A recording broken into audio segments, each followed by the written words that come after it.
If you've been dreaming of building the ultimate 3DS or Game Boy collection, I have some news that is going to hurt. The dream of affordable retro gaming is officially dead. I'm not just sharing an opinion. I have the concrete proof that we're living in a luxury bubble that is about to pop, and it's taking our favorite handhelds with it. Look at the landscape of eBay right now. We are at a crisis point where a used new 3DS XL, a decade-old discontinued device, is regularly fetching $300 to $400. To put that into perspective, you can walk into a store right now and buy a brand new Nintendo Switch for less than that. And if you want to play actual games legally, it's even more expensive than you would think.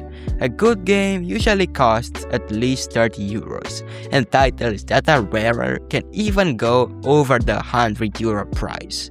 But it's not just the price, that's the problem.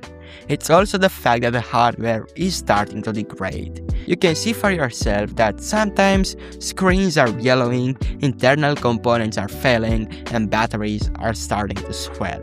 We are paying luxury assets prices for consoles that are becoming less functional than they used to be. Now, you might be wondering why we can't just rely on new third-party handhelds to save us. Here is the reality check.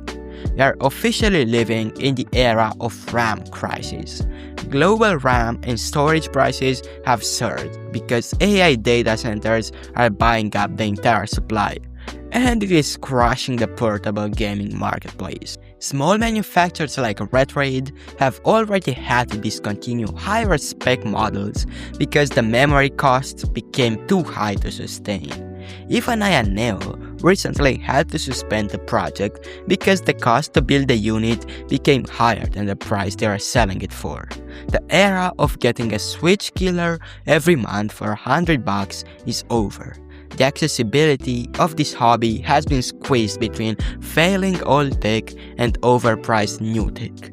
We are moving into a period of hardware stagnation, where retro gaming is becoming a luxury for the new, rather than a hobby for the many. But I want to hear from the veterans. Are you still buying original hardware at these luxury prices, or have you officially moved to softer emulation to save your wallet? I'm reading every single comment because I want to see if you think this is a bubble or the new normal. Also, thanks for tuning in. Make sure to leave a like and to subscribe before you head out. And I hope you all have a blessed day. Bye guys!